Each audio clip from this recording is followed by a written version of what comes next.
Oilers Now digital content is sponsored by Legacy Heating and Cooling. No payments and no interest for a year. That's how you build a legacy. Jason, it's Bob Stauffer. How you doing? I'm doing well. How are you, Staff? I'm pretty good. It's been an interesting summer. Spring. I'll be frank with you. After the last two runs to the Stanley Cup final, it was hard watching the team get beaten when they did, and it was hard watching.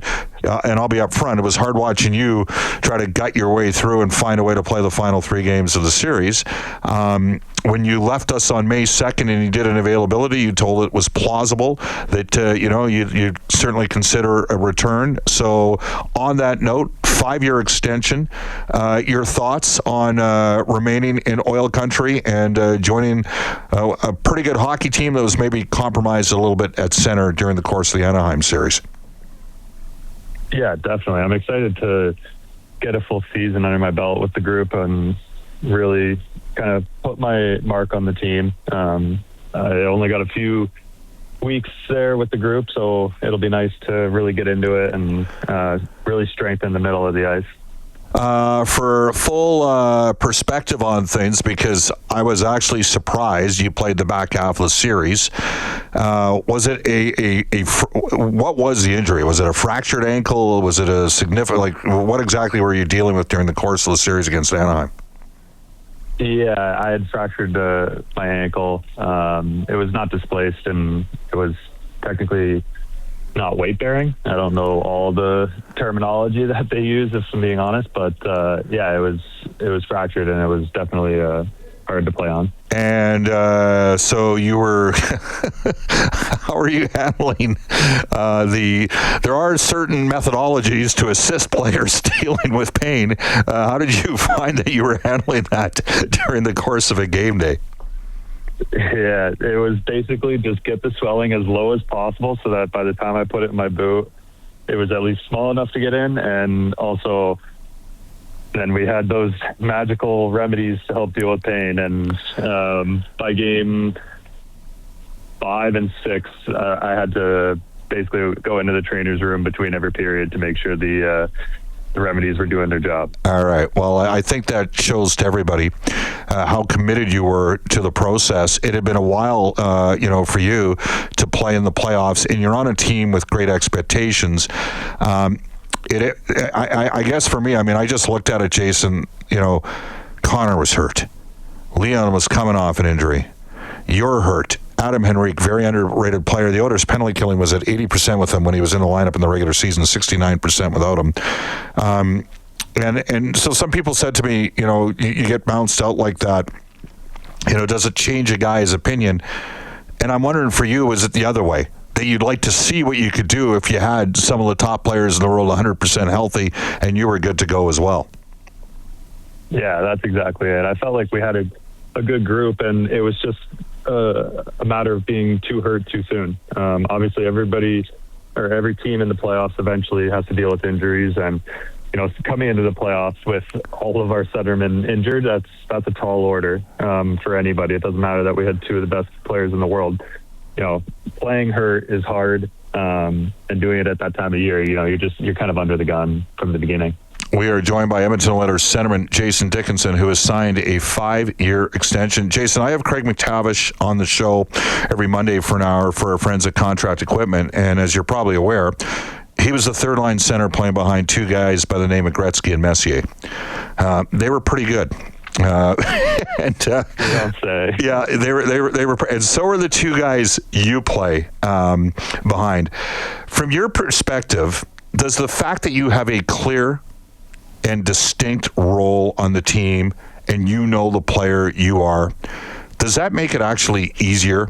Because you're not necessarily pushing. You still want to create and generate a little bit of offense, but you kind of know who you are, and you know what the role is, and you know what the fit is when you're playing on a team blessed with Connor and Leon. Yeah, absolutely. I think for most hockey players, in order to maximize their output and their contribution to a team, they have to know who they are as a player. And not only do they have to know who they are as a player has to fit into the system and the role. So if a coach is asking you to do something that is above your capabilities, you're going to push for it. You're going to try your best, but you're not necessarily going to be able to deliver. And so your psyche starts to take a hit because you're thinking, well, I'm not doing my job. I'm not doing what I should do, because you're doing something that's foreign to you. You're out of your comfort zone, and you're just not going to be able to give everything that you possibly could. Whereas if you're in the right role, right situation, then you're going to get the most of a player, and you're going to be happy with the result.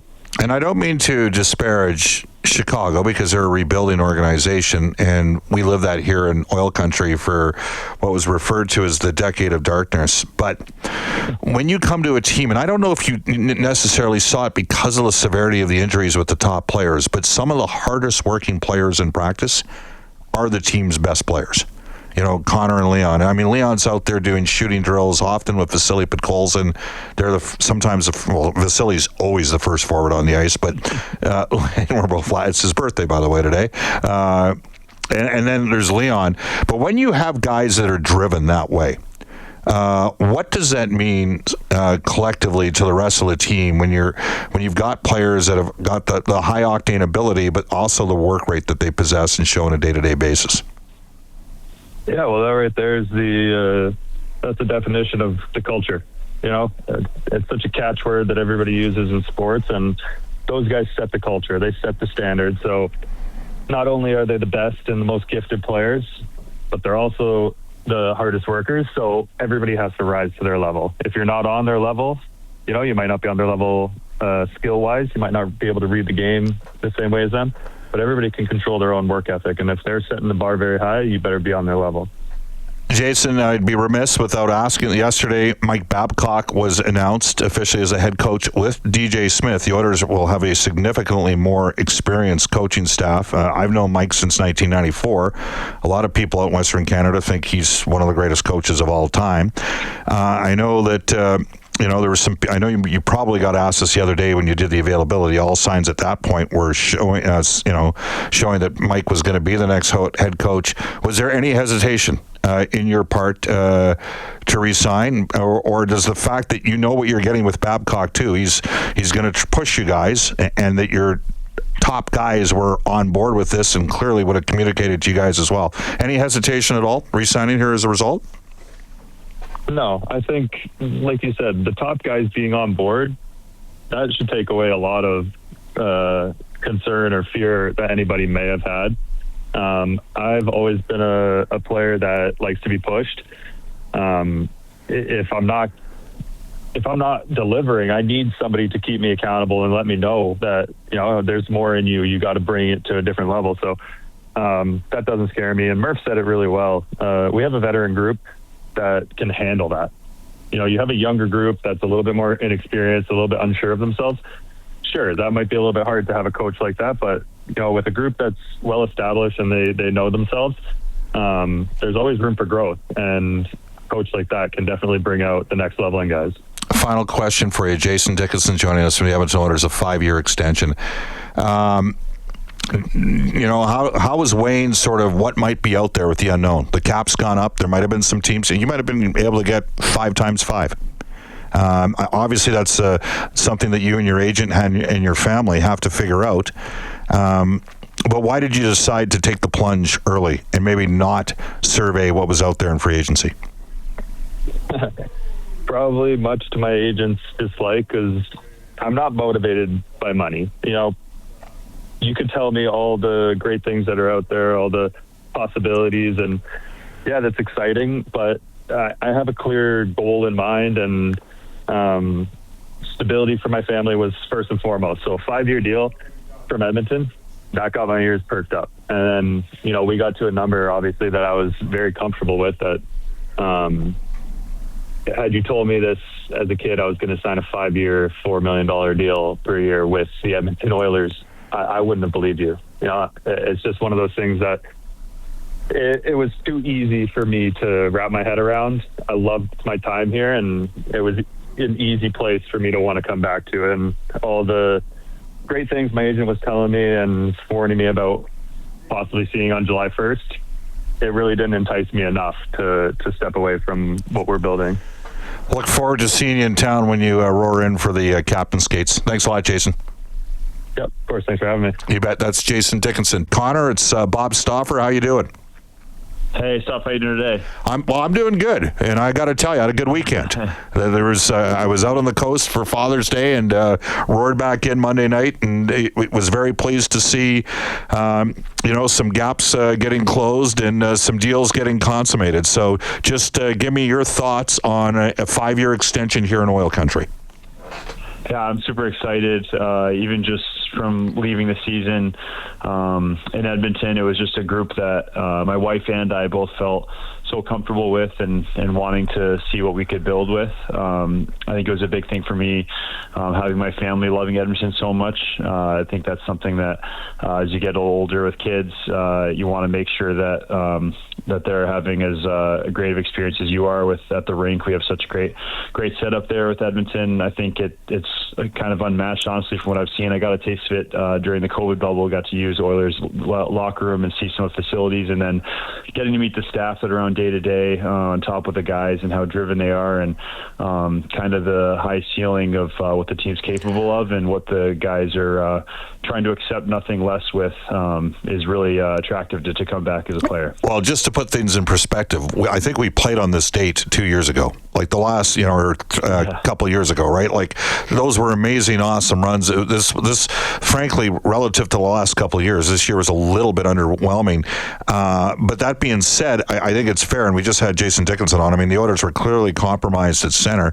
I guess the question I have for you, I mean, it's the Bartletts that represent you, right?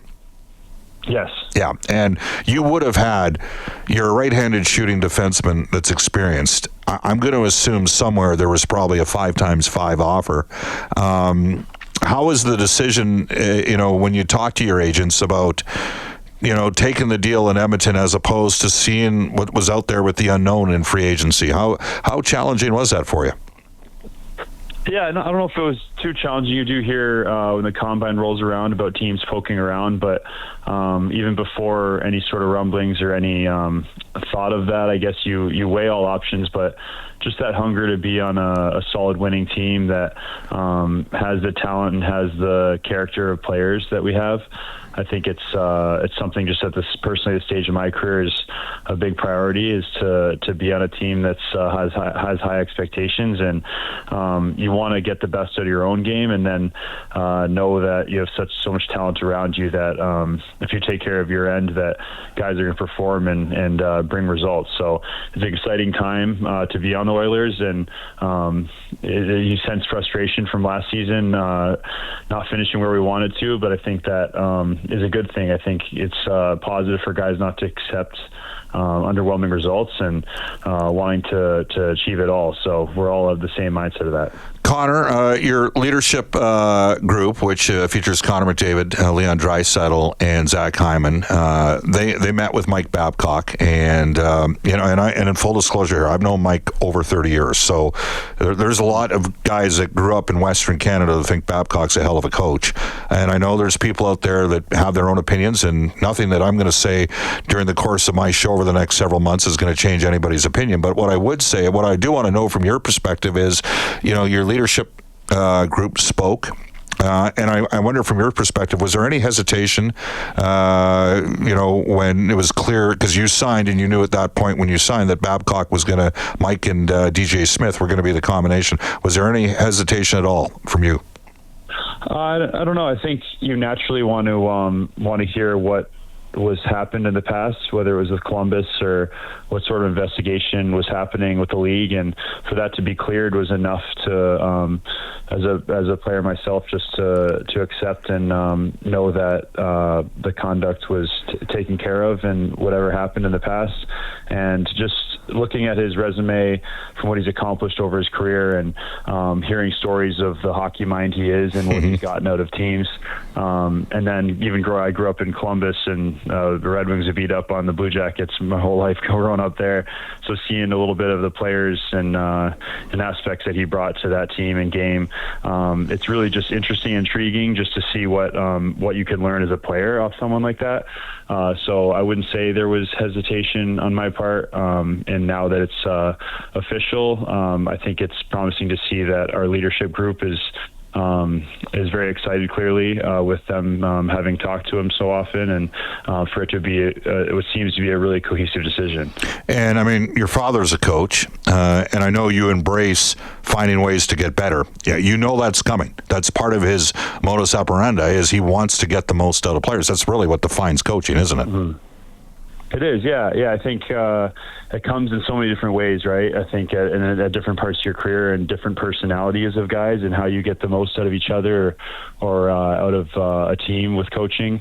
But the experience that he has, and what seems to be a specific model that a veteran team like us is waiting to, I guess, take on and see what we can do with, I think is exciting. And I think it's the overwhelming theme is wanting to get the most out of our group, and it seems like this has been the decision to go that way. So I'm happy with whatever's decided. All right, final question for you, and it has to do with stylistically from a defensive perspective. Mike, in an interview that we did with him yesterday, we talked a bit about defensive structure and process in the game, and he does not want to be passive. There are some teams that play great zone D. Vegas was one of them under Bruce Cassidy.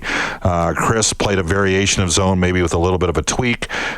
Mike is going to be, the last 3 Stanley Cup champions, Connor, as you know, basically played a hard-pressed man defense. Are you up for maybe how much of that have you played during your career? Because it certainly looks like the Oilers are not going to be passive defensively.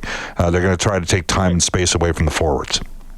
Yeah, I'm sure you've heard a little bit of feedback from players about how, honestly, it's not even completely about what system you play. It's about how you execute it and how it, I guess, maybe it fits your personnel. So I'm not worried about whatever system we play. And if it is a little more of the man-on-man, this past year in Chicago at the start of the year, we did a little bit of both, where we would stay in a little bit of our areas when a puck was down low in the corners. And then when it went up to the blue line, we would lock onto a guy and play man-on-man and kind of defend from there when it cycled back down. So I liked, as long as I think thinking is taken out as much as possible, when you can make things black and white, I think it's positive.